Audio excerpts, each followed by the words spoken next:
Oh, hey, thanks for tuning in again today. I want to talk today about two recent upgrade copies of Rush albums that I've found in a while that are now my go-to pressings.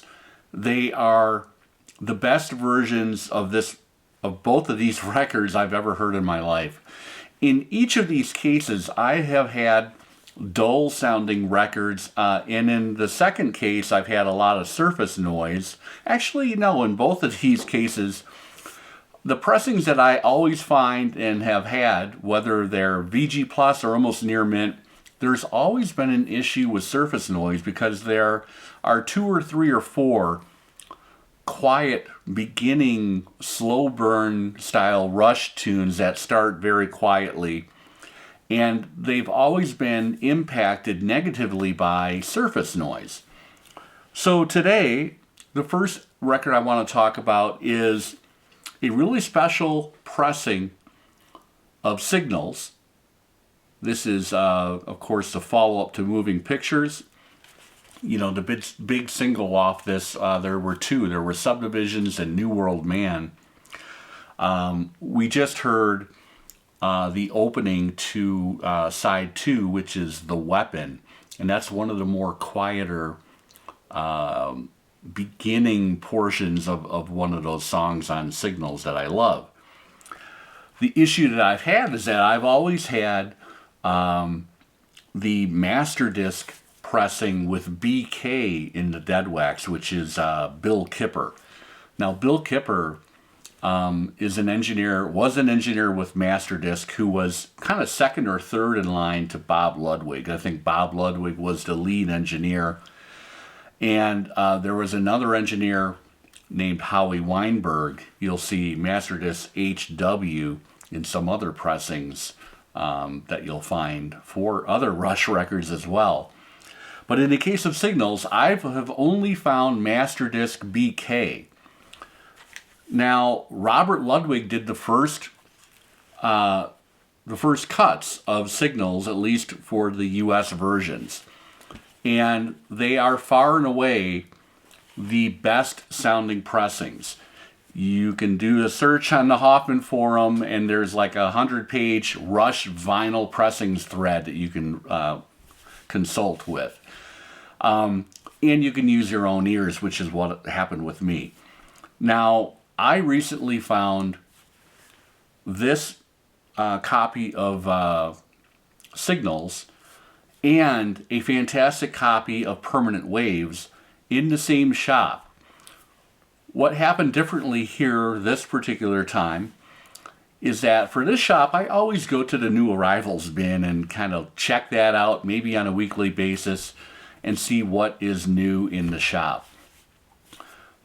The last time I was at this shop, I decided to go through the A through Z section and went through a few different letters depending on what I was looking for. So in this case, I went to R for Rush. And lo and behold, this was right there, as well as a different pressing of Permanent Waves that I've never found in a while as well, and it's pretty hard to find. Let's stick with Signals for a moment. This is an interesting record because it has, and it's like this with a lot of Rush records, it has a pressing plant ID number in the rim text of the label. And I'm going to show a close-up to this record, so don't worry, but in the rim text, there is a 53. Now, 53, I'm checking my notes here, is a pressing plant ID for the Haupage pressing plant, which I believe was in New York State. Haupauge, Haupage. The number 53 is what you're looking for. Also, in this case, in this particular pressing, you're looking for a pressing plant, a printing plant ID, which is the number 204. And you'll find that on the bottom right-hand corner. Also of note, there's no barcode on this particular pressing. The other interesting thing about this record is it looks like a really nice glossy black vinyl record, right? But if you hold this up to a light, and I'm going to put up a close-up of this, you get a gorgeous purple translucent vinyl image there. And, you know, it brings to mind the purple translucent copy, also a master disc pressing, a Robert Ludwig master disc of the fantastic Police record Synchronicity, the final Police album. And that purple translucent Synchronicity is the best version of that album I've ever heard. So similarly, with Signals, I now have the best sounding pressing I've ever heard. Interestingly enough, this particular pressing with the 53 plant ID in the rim text and that number 204 for the printing ID, no barcode. Some versions of this have master disc with RL. Some have just master disc. Others, like the one I have, there is no master disc or RL, but if you study Ludwig's handwriting, you know that it's a RL version. And there is an entry for this, or a variant for this. I'm going to drop a link to the particular Discogs pressing I have for everybody. But I'll just say that this is an amazing pressing of Signals. The other versions I've had have just been kind of dull. There hasn't been a big sound stage. Neil Peart's drums have kind of sounded anemic. With this, the bass on Subdivisions from Geddy Lee and everything else that is going on in that song, which is a great song, it just sounds very lively, plenty of punch, plenty of slam. And then importantly, like I mentioned, there's three or four songs on this record that start very, very, very quietly. They're kind of a slow burn build. And they've always been impacted negatively by surface noise on those Bill Kipper cuts that I had. So in this case, I've got dead silent vinyl because of this, which is probably a virgin vinyl compound that was used, similar to the Quiex 2 stuff that you'll see out there.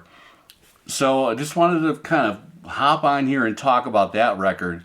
I also want to talk about, found in the same visit at the same record shop, an incredible pressing of Permanent Waves.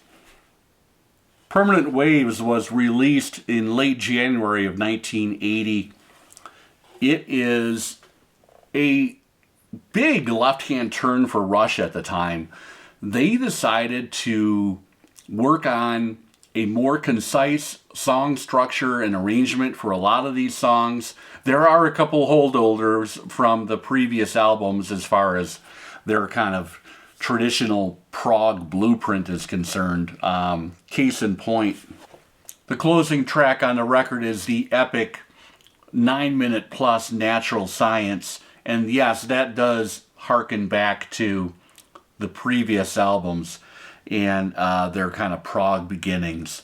Love this cover, by the way.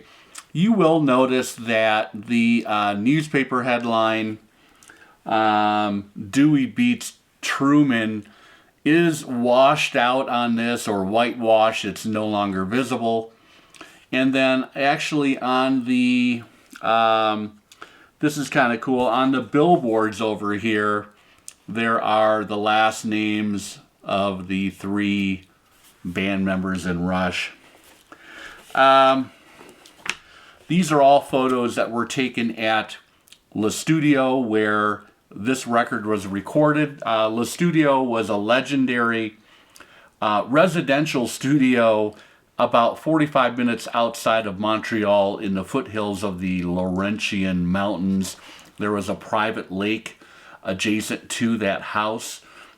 You'll see that property in many of the earlier Rush videos, especially 2 or 3 from Moving Pictures.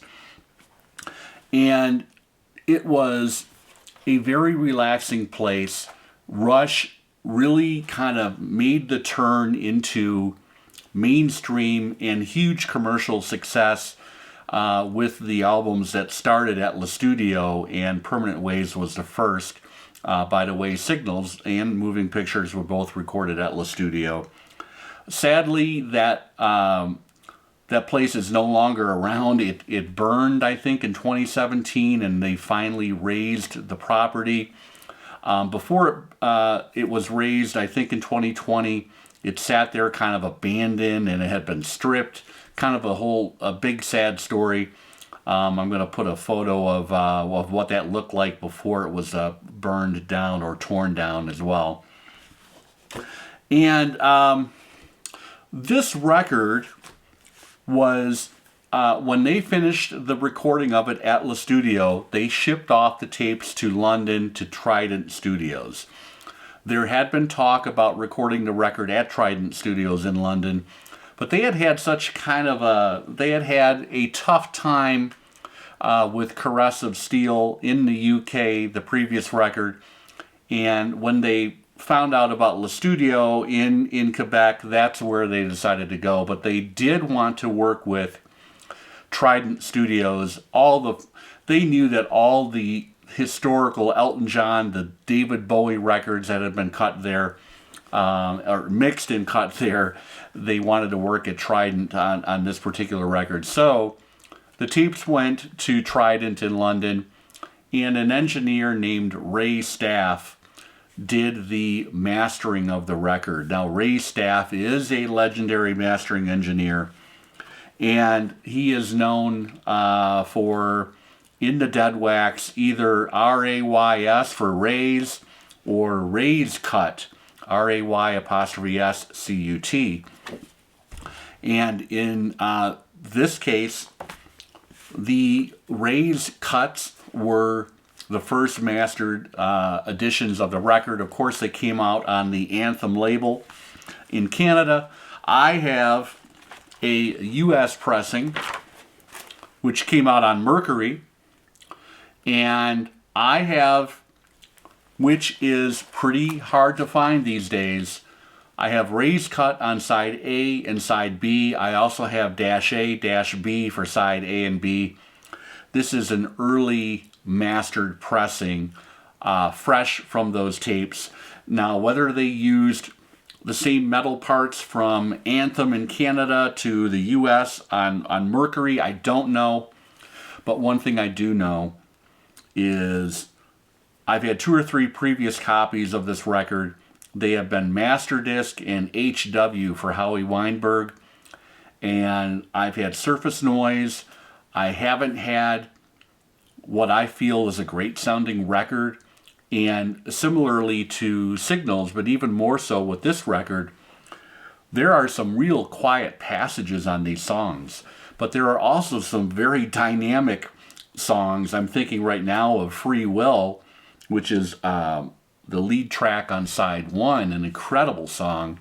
One of those more concise-ish arrangements. And there is a breakdown, instrumental breakdown in the last third of that song, which is just simply breathtaking. And I've never heard it better than on this Ray's Cut version. It is mind-blowingly good. You've got all 3 of these guys at the top of their game, and the soundstage is huge. There is definition and clarity for all 3 of these guys and what they're doing. There's space for all 3 of their instruments. It's simply breathtaking. It's the best copy and listening experience I've ever had with Permanent Waves, and I was shocked when I took out this record and checked it out. I will drop a photo of what the Ray's Cut looks like in the Dead Wax as well. 2 amazing records today from the Rush catalog. This is kind of the middle period for Rush when they kind of turned and made that kind of Is that the thumbnail? They made the turn towards a more commercial sound, a more radio-friendly sound, particularly on permanent waves. I'm checking my notes again. I need to talk about the actual idea of this. This is a keel pressing, and you need to look for 53 in the rim text on the label. 53 is the keel pressing, and there are different variants as well, but if you find a raised cut on both sides, it is pretty rare, and we know then that raised staff is responsible for both sides, and it sounds absolutely amazing. The two big songs that were radio friendly, of course, were Spirit of Radio and Free Will. That's it for today, everybody. I will be back soon. Take care.